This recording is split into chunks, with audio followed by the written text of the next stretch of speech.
அனைவருக்கும் வணக்கம். டிராக்டர் போறப்ப ஒரு அதிர்வு கொடுக்கும் டிரைவருக்கு. அதை குதிக்கிறாப்புல இருக்கு.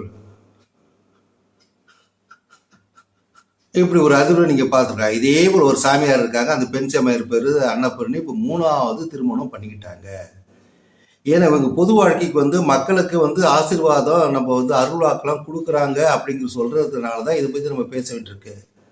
மூட நம்பிக்கைகளை அதிகமாக சிக்கிற மனிதர்கள் யாருனாக்கா அநேகமாக தமிழ்நாட்டில் தான் அதிகமாக இருப்பாங்க. நான் வடநாட்டில் நிறைய நாள் வருஷங்கள் வாழ்ந்துட்டேன். அதனால் தமிழ்நாட்டில் தான் அதிகமாக இருப்பாங்கன்னு நான் நினைக்கிறேன். அதே போல் உலக அளவில் எல்லா மதத்திலும் இந்த மூட நம்பிக்கை இருக்குது. இந்து மதத்தில் தான் மூட நம்பிக்கை இருக்குன்னு நம்ம நம்பிட்டு இருக்கக்கூடாது. கிறிஸ்தவ மதத்தில் ரொம்ப ஆட்டம் போடுறப்ப நிறைய வந்துட்டான். அதையும் கல்லா கட்டிட்டு இருக்கான். நீங்கள் பார்த்துட்டு தான் இருக்கீங்க. எனவே சொல்கிறேன், பெரியார் போன்றவர்கள் எத்தனை பெரியார்கள் வந்தாலும் இவர்கள் ஈசல் குத்து போல ஒன்று அழிந்தால் 10 பேர் வந்துடுறான். ஆனால் அவங்க போய் சேர்ற இடம் பார்த்தீங்கன்னாக்கா ஜெயிலாக தான் இருக்கும். எனவே தான் சொல்கிறேன், மக்களுக்கு விழிப்புணர்வு எவ்வளோ கொடுத்தாலும் அவங்க திருந்த மாட்டான். இவர்களை கோடீஸ்வரர்கள் ஆக்கிறதுக்காக ஒரு கூட்டம் இருக்குது.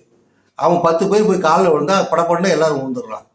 காசு கோடிக்கணக்கான அந்த கொழுப்பு எடுத்தது பாருங்க. காசு கொழுப்பு எடுத்தோன்னா 3வது கல்யாணம் பண்ணிக்கிட்டு எப்போ அது சொல்கிறதுக்கு காரணம் அட்மினிஸ்ட்ரேஷனுக்கே வேணுமா? ரைட்டு, அது ஒன்று தனிமன்ற வாழ்க்கை. ஆனால் பொது வாழ்க்கைக்கு நீ வரப்போ இதெல்லாம் சர்ச்சையாக தான் ஆகும்.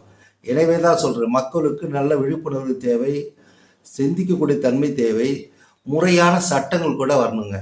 ஏன்னா மகாராஷ்டிராவில் ஒரு சட்டம் வந்துச்சு, அதை இம்ப்ளிமெண்ட் பண்ணாங்களா என்னன்னு தெரில.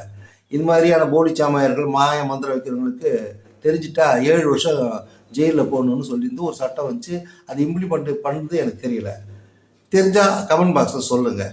அதனால தான் சொல்கிறேன், மக்கள் சிந்திக்க வேண்டும். மூட நம்பிக்கை சார்ந்த விஷயங்களில் போகக்கூடாது என்பது தான் என்னுடைய வேண்டுகோள்.